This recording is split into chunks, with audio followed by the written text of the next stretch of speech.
Hello everyone, and welcome to Let's Play BioShock with FrozenFoxy. I can't say I'm the best player at this game, but what I can say is I know some things about this game, and I'll be adding some comments here and there about it.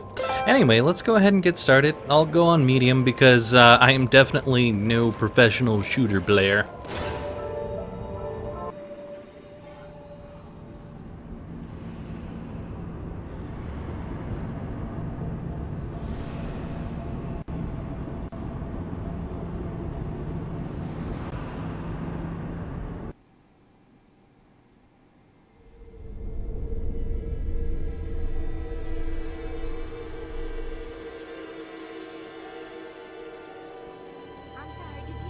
They told me, son, you're special. You were born to do great things. You know what? They were right.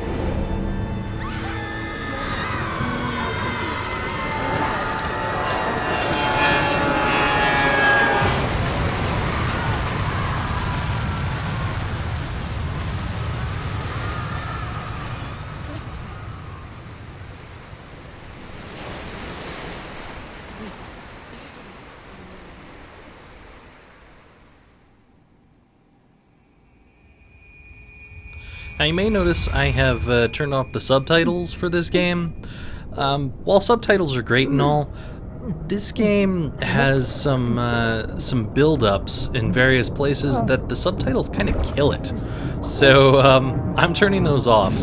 Sorry if you were hoping for subtitles, but they are not going to be on. Just because the atmosphere is much better without them.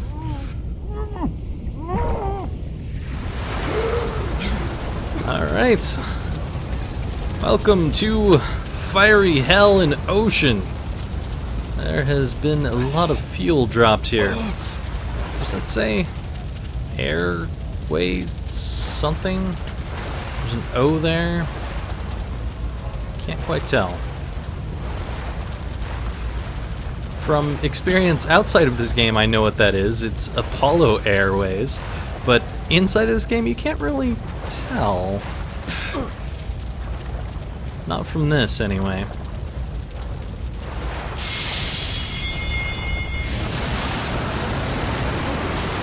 And this place is really getting set on fire. Got a nice little A with a wing up there. Kind of looks like one of the various Pan Am symbols. And we've got a DF-0301 slowly sinking into the sea here. It's probably best if we don't stay in the water and sink with it. So this game is more or less a spiritual successor to the System Shock series. And it is based on Ayn Rand's Atlas Shrugged, or at least some of the premises anyway. Now, I do recommend that you read Ayn Rand and her Atlas Shrugged book, specifically because it makes this game a lot more enjoyable, because you start to get some of the nuances of what's going on in this game. Don't get me wrong, she's a little bit too severe for... doors are shutting on us, for actually having any particularly good ideas, but her book is pretty interesting nonetheless to read. In what country is there a place for people like me? Andrew Ryan. So Andrew Ryan here is a partial anagram for Ayn Rand, actually. You just drop the R-E-W and then you can have Ayn Rand out of what's left there. No gods or kings, only man. So what this is referring to is Ayn Rand's whole thing where basically either religious leaders want you to donate all of your money to God, or kings want you to donate all of your money to them, and in Ayn Rand's belief system, only man should keep, as this game will call it, the sweat of his brow.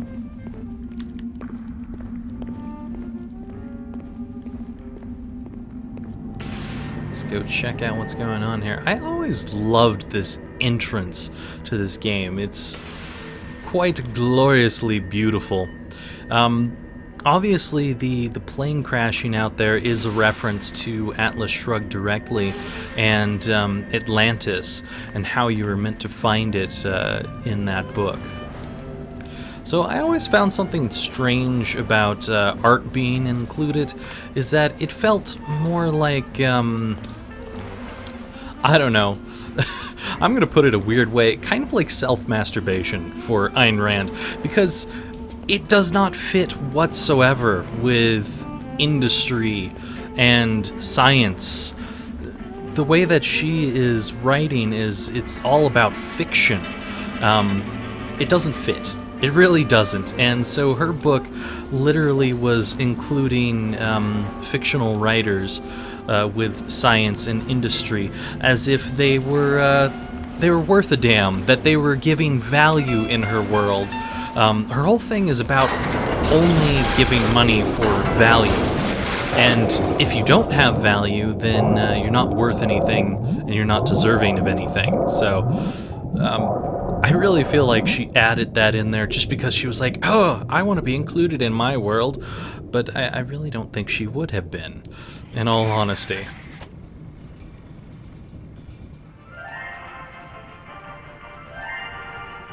She also had a big hard-on for cigarettes. She loved cigarettes. I am Andrew Ryan, and I'm here to ask you a question.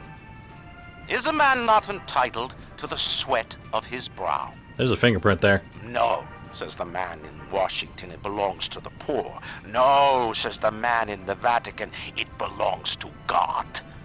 No, says the man in Moscow, it belongs to everyone. I rejected those answers. Instead, I chose something different. I chose the impossible. I chose rapture. A city where the artist would not fear the censor, where the scientist would not be bound by petty morality, where the great would not be constrained by the small. And with the sweat of your brow, rapture can become your city as well.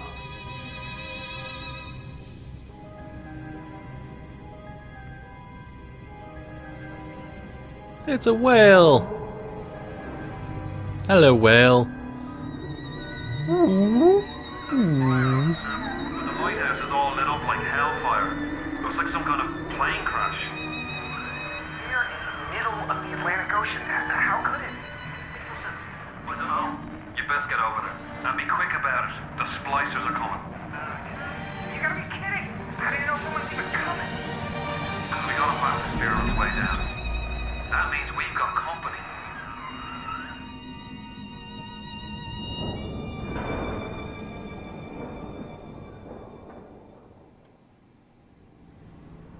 I always thought the introduction to Rapture was absolutely brilliant. That's part of the reason I turned off those subtitles, because it kind of ruins the introduction if you know what's coming in his speech before it actually happens. Just one more minute. The spear's coming up now. Johnny, security's banging off all over. Get a move on! Please, lady. I didn't mean no trespass. Just don't hurt me. Just let me go. You my gun.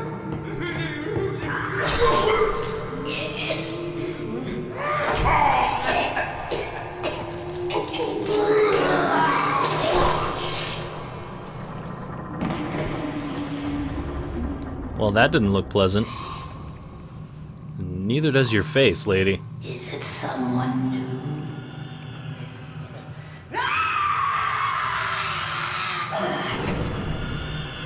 Well, you don't have to scream at the newcomers or scratch on their ball. What are you doing here? Well, this doesn't look good.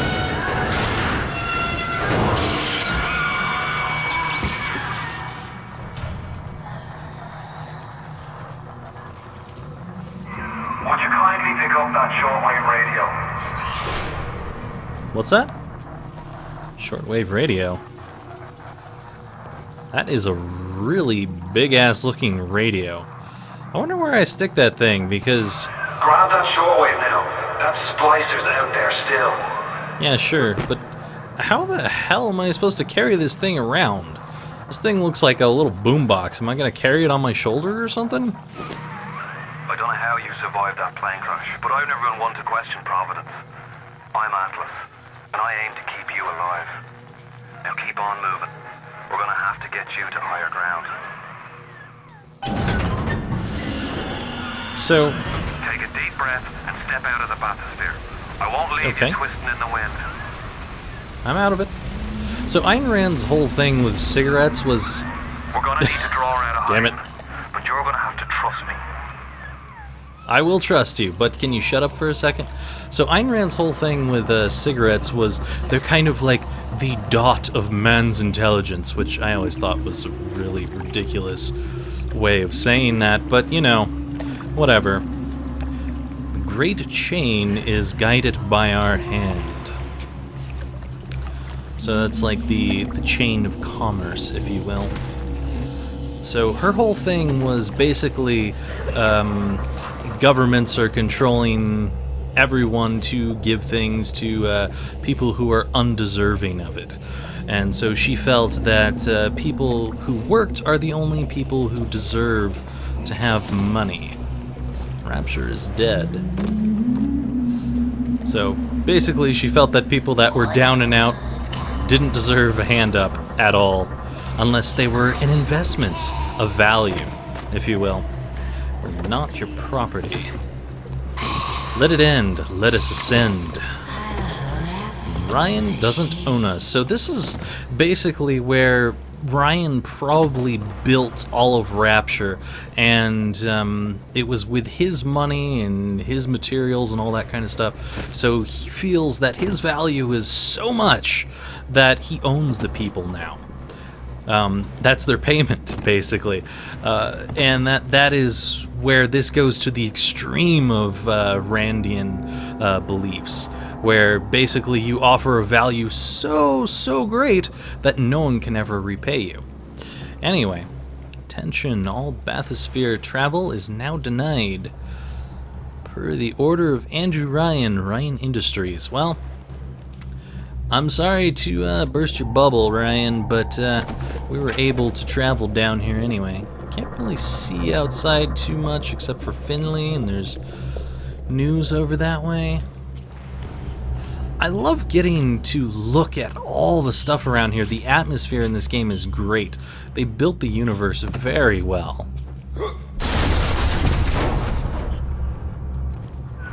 Just a bit border. How do you like that, mister?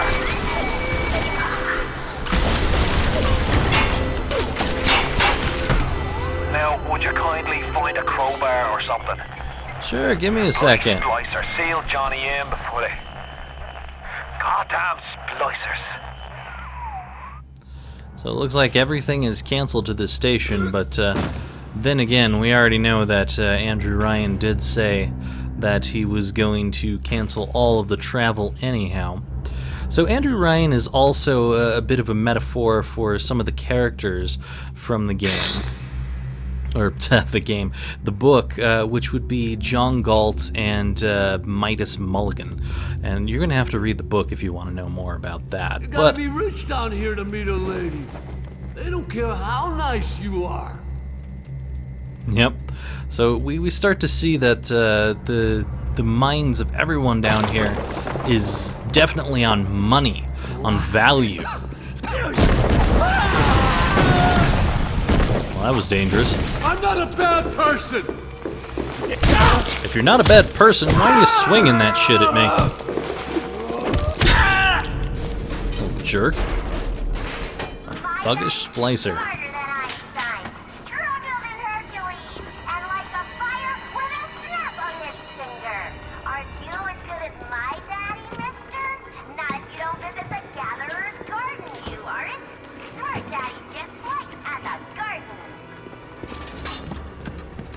Well, apparently they're calling us to the garden. Some pet bars. Health and Eve, huh? We've got a pneumo. Whatever that is. And a door control. One that doesn't work. Securus. Some kind of security door. Welcome to Rapture. Opportunity awaits. At the Kashmir up there. I'm sure there's plenty of opportunity at the Kashmir. Rapture, November 5th, 1946. One man's vision, mankind's salvation. Plasmids. Pick your plasmid and evolve. The wondrous world of Rapture. It's like people are frying a steak with their hand? Lifting a whole bunch of bricks. Someone's lighting up that bulb up there for the little girl, who seems quite happy to see it, and that guy's floating a brick. Interesting. Open plasmids. Gatherer's garden. Smarter than Einstein, stronger than Hercules, and lights a fire with a snap of his finger. Are you as good as my daddy, mister? Not if you don't visit the Gatherer's garden, you aren't. Smart daddies get spliced at the garden. So it looks like we have a rescue dog here. Probably with some rum around his neck. Someone that's drying their hands. Someone that's really angry. A creepy eyeball. Probably the all-seeing eye down here. Maybe the Eye of Mordor. I don't know. Got a hummingbird and a random cloud blowing on people.